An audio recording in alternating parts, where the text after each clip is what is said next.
온 땅의 언어가 하나요, 말이 하나였더라. 이에 그들이 동방으로 옮기다가 시날 평지를 만나 거기에 거류하며 서로 말하되, 자, 벽돌을 만들어 견고히 굽자 하고, 이에 벽돌로 돌을 대신하며 역청으로 진흙을 대신하고, 또 말하되, 자, 성읍과 탑을 건설하여 그 탑 꼭대기를 하늘에 닿게 하여 우리 이름을 내고 온 지면에 흩어짐을 면하자 하였더니, 여호와께서 사람들이 건설하는 그 성읍과 탑을 보려고 내려오셨더라. 여호와께서 이르시되, 이 무리가 한 족속이요 언어도 하나이므로 이같이 시작하였으니 이후로는 그 하고자 하는 일을 막을 수 없으리로다. 자, 우리가 내려가서 거기서 그들의 언어를 혼잡하게 하여 그들이 서로 알아듣지 못하게 하자 하시고, 여호와께서 거기서 그들을 온 지면에 흩으셨으므로 그들이 그 도시를 건설하기를 그쳤더라. 그러므로 그 이름을 바벨이라고 하니, 이는 여호와께서 거기서 온 땅의 언어를 혼잡하게 하셨음이니라. 여호와께서 거기서 그들을 온 지면에 흩으셨더라. 아멘. 3월 첫째 주입니다. 3월 첫째 주가 되면 제일 먼저 떠오르는 것은 우리 3.1 운동이지요. 우리 대한민국, 당시에는 조선이었는데, 이 조선의 정체성을 지켜나갔던 우리의 순국 선현들이 가장 기억나는 때가 3월 첫 주입니다. 우리도 대한민국의 국민이면서 동시에 하나님 나라의 백성입니다. 하나님 나라의 백성으로 이 땅에서 우리는 하나님 나라의 정체성을 어떻게 지켜나갈지 늘 기억하시며 그 정체성을 꼭 붙잡고 살아가시는 여러분 되시기를 간절히 축원합니다. 오늘 성경 말씀은 온 땅의 언어가 하나일 때 신할 땅이라고 하는 것은 오늘 우리 사회, 우리나라, 그러니까 우리 전 세계 지도를 펼쳐보면 오늘날의 국가 이름을 따지면 이라크 지역이 되겠습니다. 이 이라크 땅에 사람들이 거주하면서 사람들이 성읍과 탑을 건설하기 시작하였는데, 하나님이 그 성읍과 탑을 건설하는 그 의도를 보시고 하나님께서 언어를 혼잡하게 하셔서 도시와 탑을 건설하기를 중지시키는, 그치게 하시는 이야기가 오늘 성경 말씀의 배경의 말씀입니다. 그런데 여러분 성경 읽어보시면, 아니 사람이 성을 만들고 성읍을 만들고 그리고 탑을 쌓는 거, 이게 그렇게 죄될 일은 아니잖아요. 이게 문제가 될 일은 아닌데 왜 하나님께서 이것을 보시고 언어가 하나였던 민족을 이렇게 언어를 나누셔서 흩어지게 하셨는가, 우리 궁금해할 수밖에 없습니다.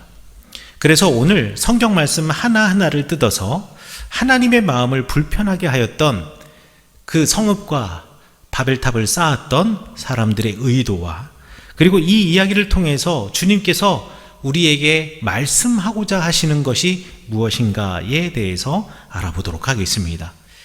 우리 3절에 보면 사람들이 이 성과 탑을 쌓으면서 이렇게 이야기를 합니다.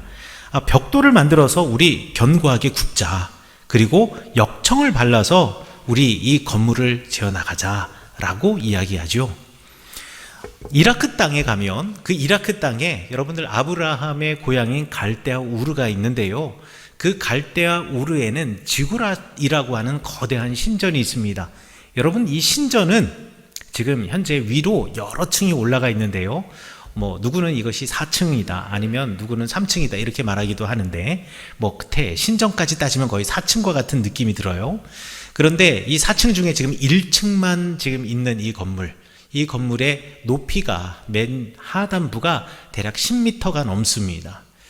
그런데 이 건물이 바로 우리 창세기 11장에 나오는 바벨탑의 원형이다라고 사람들이 이야기를 하고 있거든요.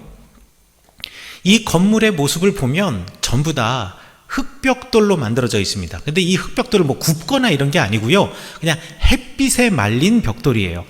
근데 사진에 보시면 아시겠지만 위쪽의 벽돌은 조금 더 밝은 색, 붉은색이고요. 제가 빨간색 점선을 해놓았는데 그 점선 아래의 벽돌의 색깔은 조금 거무스름합니다.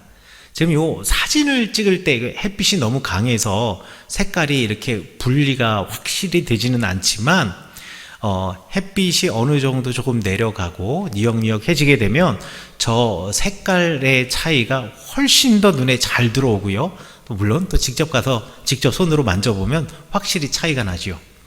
저 차이가 나는 이유는 말이죠. 저 아래쪽 좀 거무스름한 벽돌은 그 벽돌에다가 역청을 발랐기 때문에 그렇습니다. 그러면 사람들은 왜 저 벽돌을 굽고 또 역청을 바르려고 했을까요?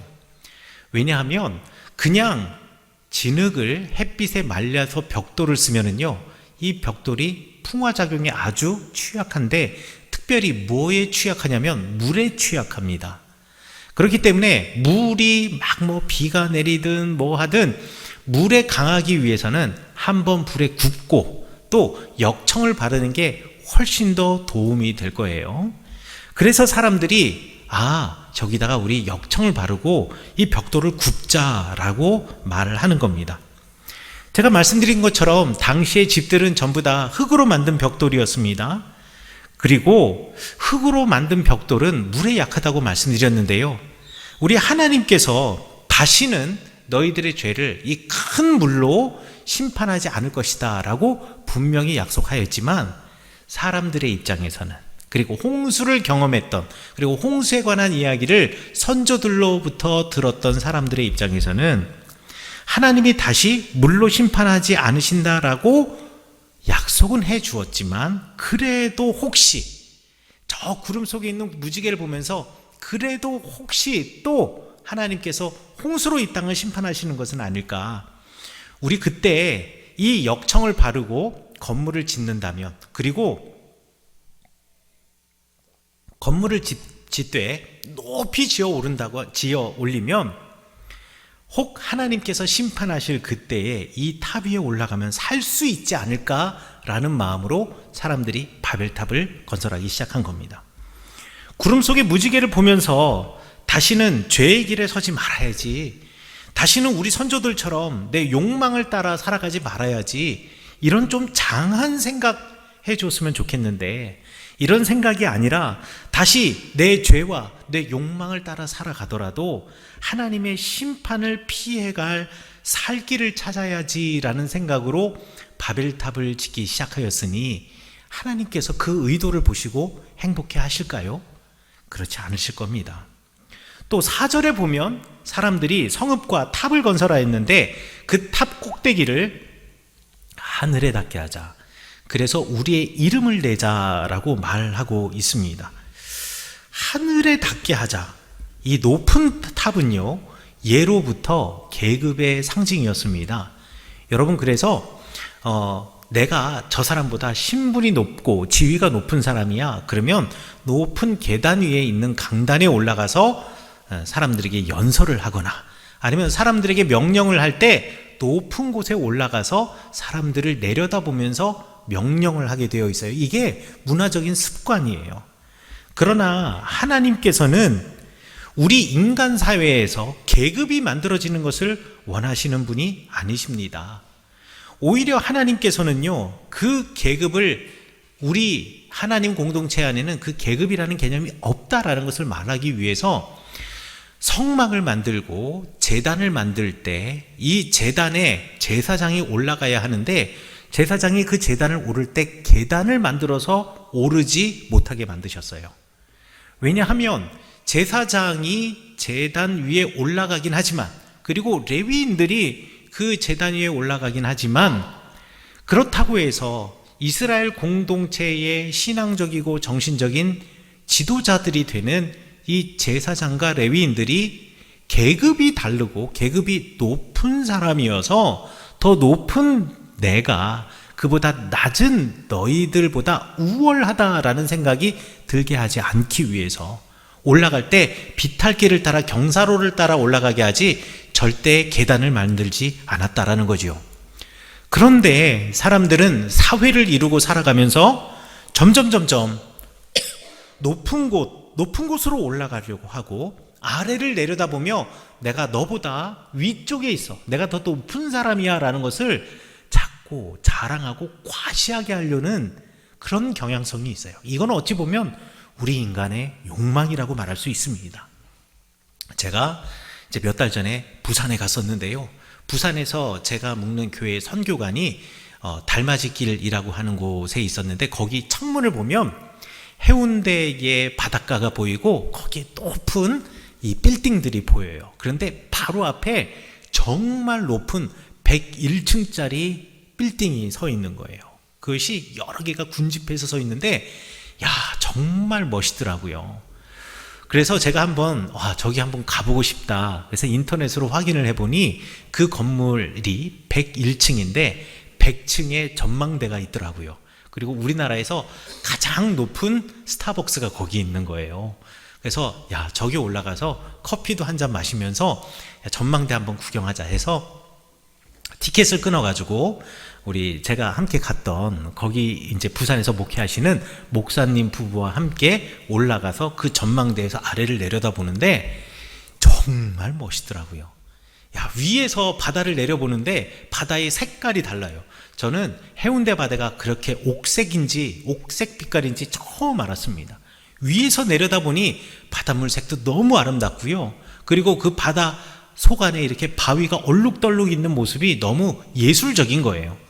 그리고 부산 시내를 쫙 보는데 이 가까운데 해운대구는 높은 빌딩들과 그리고 아파트들, 그리고 저기 먼 쪽을 바라보니까 그쪽에는 산을 따라서 올라가면서 이 건물들과 집들이 쫙 구성이 되어 있는데 너무 아름답고, 그날은 제가 날씨가 미세먼지가 많아서 아주 멀리까지는 보지 못했지만 미세먼지가 없는 맑은 날에는 거기서 대마도도 아주 깔끔하게 보인다고 하더라고요.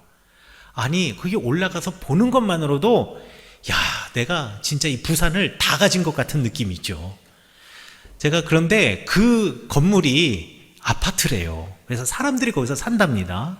그래서 제가 거기 있는 목사님께 와, 여기도 사람이 살아요? 그랬더니만 우리 교인도 여기 산다라는 거예요. 그래서 제가 궁금해서 물어봤어요. 텔레비전 보니까 막 태풍이 불거나 강한 바람이 불면 왜 이렇게 태풍 불 때 막 바닷물이 막 넘쳐가지고 아파트 지하 주차장으로도 가고 막 유리 창문도 깨지고 막 그렇다고 한다는데, 고층 빌딩은 여기 계신 분들도 그런 걸 느끼겠죠. 그랬더니만 여기 살고 계신 자기 교인들의 말에 의하면 일단 거기 말고 저 반대쪽 해운대 저 서쪽에 있는 아파트들이 바닷물이 넘쳐와서 태풍이 오면은 막 지하 주차장까지 바닷물이 들어가는 침수 지역이고, 이 아파트, 이 건물은 그렇지 않지만 잠을 잘 때 태풍이 부는 날이나 아니면 바람이 강하게 부는 날은요, 사람이 이렇게 잠을 자면 집이 이렇게 흔들린대요.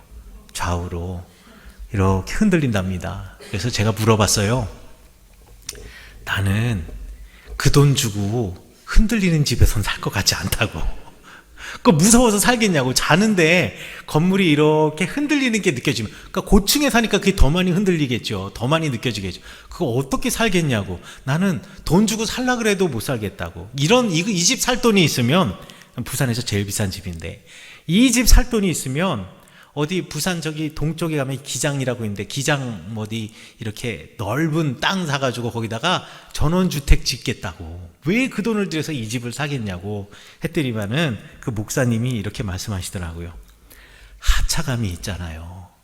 하차감이 뭔지 아세요? 자동차를 탈 때는 승차감도 중요하지만 하차감도 요즘은 중요하다 그래요, 젊은이들이.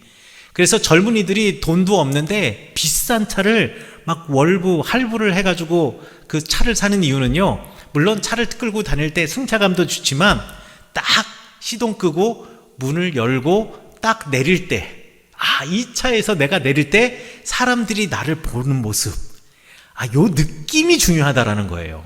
그러니 주거 조건이나 그만한 돈이 있으면 진짜 저택에서도 살 수 있겠지만, 내가 이 최고로 높은 빌딩에 이 고층에서 살고 있으면서 이렇게 바다를 향해 볼 수 있다라는 거, 이게 얼마나 그 사람들에게는 이 하차감이 좋은지. 그 집은요, 커튼을 항상 치고 다닌대요. 그래서 왜 커튼을 치고 이 커튼을 열어야지 바다가 뻥 뚫리고 보이지 않냐고. 커튼을 걷으면 햇빛이 너무 뜨거워가지고 그거 눈부셔서 살 수가 없대요. 그래서 커튼을 치고 산다라는 거예요. 그래서 아니 조망권도 좋고 아니 바다 보자고 이 비싼 건물을 샀는데 늘 커튼을 치고 산다라는 게 그것도 웃기지 않냐. 그랬더니 그거 안 하면 햇빛이 너무 뜨거워서 아무리 에어컨을 틀어도 집이 시원해지질 않는다라는 거예요. 그래서 정말 사람들 재미있다라고 생각하면서 사람이라는 것이 그렇구나.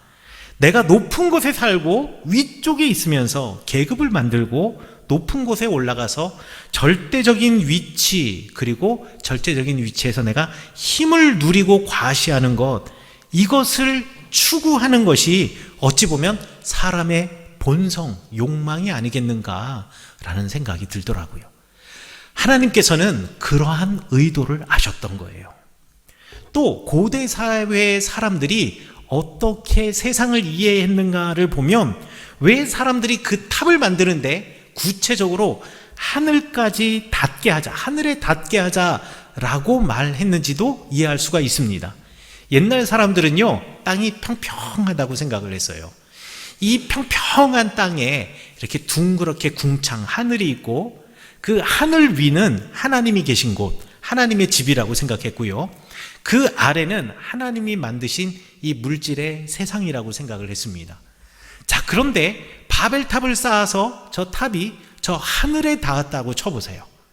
저 하늘에 바벨탑이 닿으면 여러분, 바벨탑의 맨 꼭대기에 올라가면 그 꼭대기가 위치가 어디가 됩니까? 하늘이 되겠죠.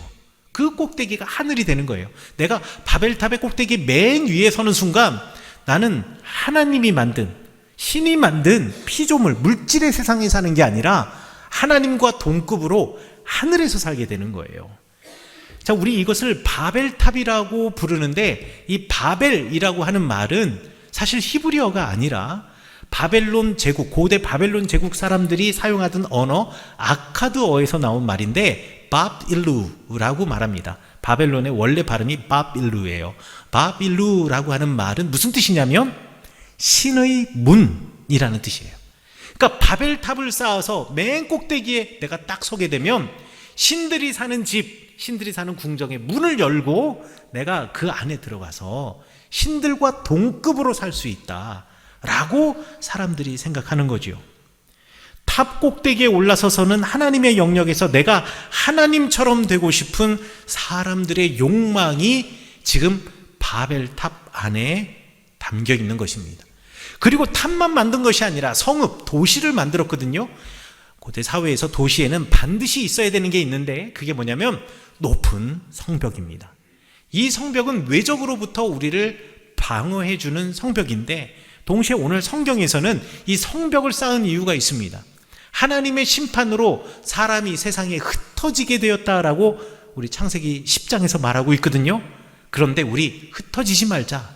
하나님이 우리를 흩어지게 하지 못하게 하기 위해서 우리가 성읍을 만들고 거기다 성벽을 쌓아놓으면 그리고 그 안에 우리가 살면 우리가 흩어지지 않지 않겠느냐라고 하면서 거기다가 성읍을 만들고 높은 성벽을 쌓는 것이죠.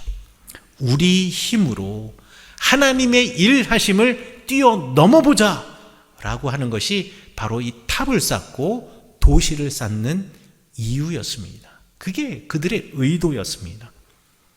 우리 성서 해석자들은 바벨탑을 만든 이들, 이 도시를 만든 이들을 히브리어에서는 그들을 기보르, 용사라고 했는데 이 기보르, 용사라고 하는 말은 창세기 6장에서 네필림, 그러니까 거인족을 가리키는 말이기도 했습니다. 그래서 이들 바벨탑을 건설하고 하나님을 대적하여 성을 만드는 사람, 도시를 만드는 사람들이 거인이었다라고 말하는데요.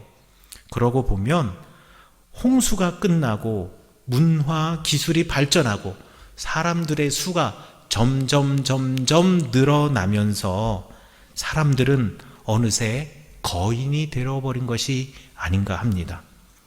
그러나 이 거인은 부풀려진 거인입니다. 부풀려진 교만한 사람들인 거죠. 풍선처럼 부풀려져서 어마어마하게 크지만 그 안은 텅 비어 있는 거예요. 그냥 점점 풍선처럼 한껏 부풀어 올라서 터지기 일보 직전인 그런 사람들이 바로 이 바벨 탑을 건설하고 도시를 만든 사람. 부피는 커지고 어마어마하게 커 보이지만 바늘 하나로 쿡 찌르면 뻥 하고 터져서 결국 이 고무 조각, 조그마한 고무 조각만 남게 되는 그 풍선 같은 사람 말이죠. 그림자로 비추어진 나의 모습이 사자처럼 보인다고 자기를 사자라고 생각하는 고양이, 그 고양이처럼 부풀려 비추어진 자신의 모습, 이 땅의 모습을 보면서 내가 대단한 사람인 양, 내가 대단한 능력자인 양 착각했던 이 사람들은 하나님과 겨루어서 이기려고 하고, 그리고 사람들 위에 내가 군림하면서 하나님처럼 그들에게 하나님이 되고 하나님처럼 내가 당신들 위에 서 있다라는 것을 과시하고 자랑하려고 했던 것입니다. 그러면서 거인으로 살아가며 자기만의 탑, 자기만의 담들을 쌓아가는 것이죠. 우리 아까 바벨이라고 하는 말이 고대 바빌루에서 나왔다. 그리고 그 뜻은 신의 문이다라는 뜻을 가지고 있다고 설명해 드렸는데, 그래서 히브리어에서는 바벨이라고 하는 말의 어근이 무슨 뜻이냐? 흩어지다, 혼잡하게 하다라는 뜻을 가지고 있습니다. 결국 이런 거인들이 모여 사는 세상은 혼잡할 수밖에 없습니다.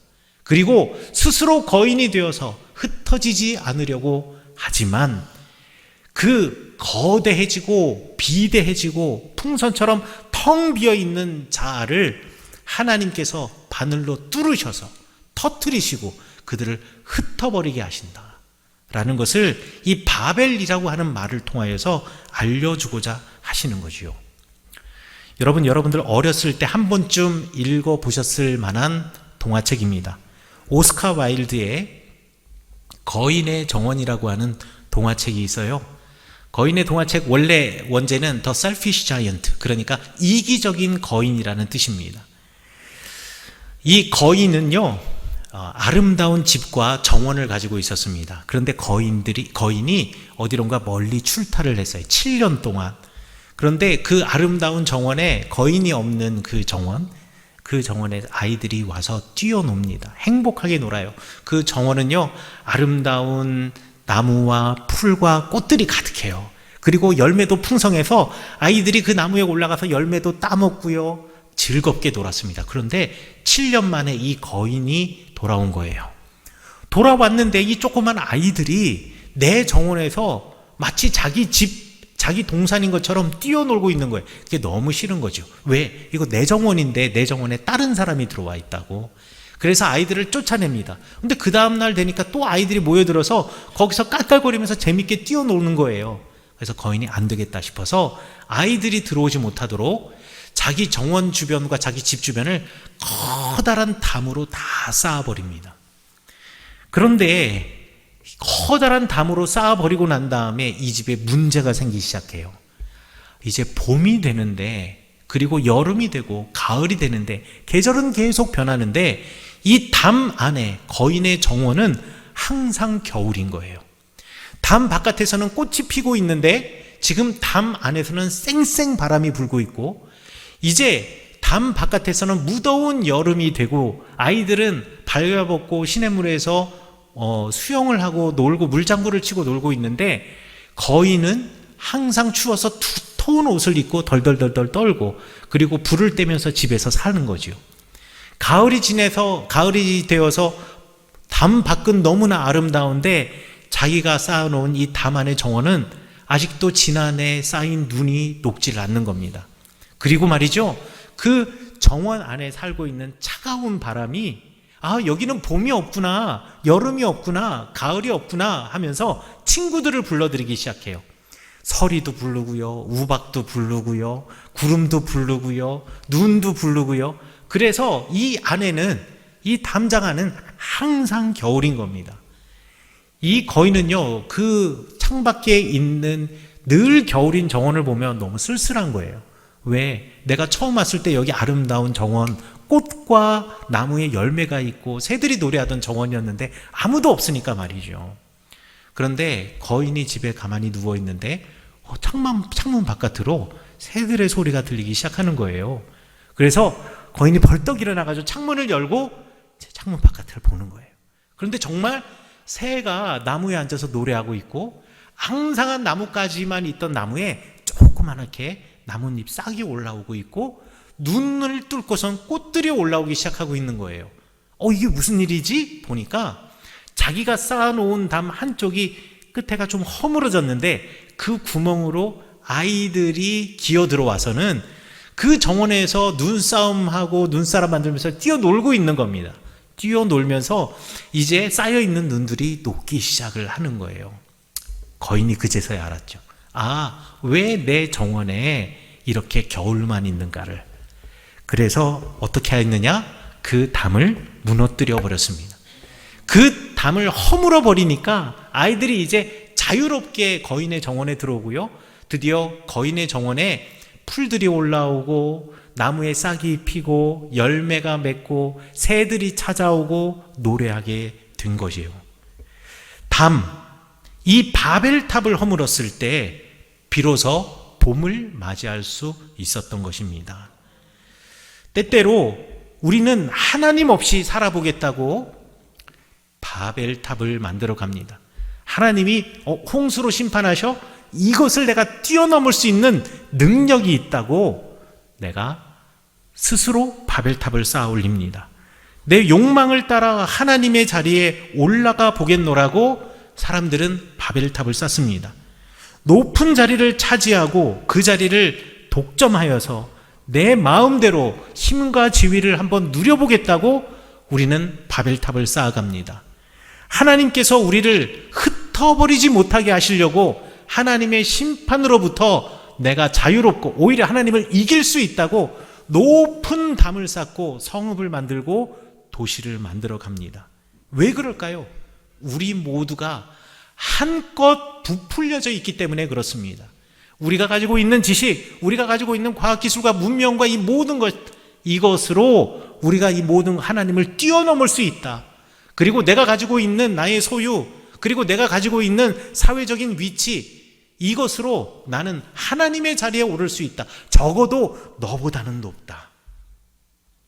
이것이 거인이 되어버린 우리의 모습입니다. 그러나 이제는 우리 스스로 우리가 쌓아 올린 바벨탑을 허물고 우리가 쌓아 올린 이 담장을 허물어 버려야 합니다. 부풀려져 있는 자아를 이제 다시 작게. 왜요? 예수님께서는 이 땅에 가장 작은 자의 모습으로 오셨으니까. 예수님처럼 부풀려진 자아가 아니라 예수님처럼 작은 자가 되어지고, 부풀려져 있지만 텅 비어있는 자가 아니라 비록 작지만 그 안에 하나님의 말씀과 예수 그리스도의 복음과 우리 예수님 그리고 성령님으로 꽉 차 있는 우리 자아를 만들어 가셔야 하겠습니다. 그래야 거인이 되어 우리 담장을 쌓고 바벨탑을 쌓아 올리는 사람에게 영원한 심판이 있을 뿐이라는 하나님의 말씀, 이 말씀을 기억하며 이 땅에 흩어져서 결국 서로가 연결되지 못하고 고립되어지고 외로워지고 그리고 그 안에서 혼자 우울할 수 있는 이 감정을 우리가 이겨낼 수 있는 것입니다. 사랑하는 성은교회 성도 여러분, 우리가 만들어야 할 것은 높은 바벨탑, 담장이 아니라, 그리고 그 담장으로 둘러싸인 아름다워 보이는 도시가 아니라 정말 하나님의 정원, 누구나 들어올 수 있고 누구나 오름직한 아름다운 정원이 바로 우리가 만들어가야 할 하나님의 동산입니다. 그리고 우리가 추구해야 할 나의 모습은 한껏 부풀려져 있는 풍선과 같은 거대한 거인이 아니라 가장 작은 자 예수 그리스도의 모습, 그 모습을 우리가 따라가고 그것을 만들어가며 살아가야 하겠습니다.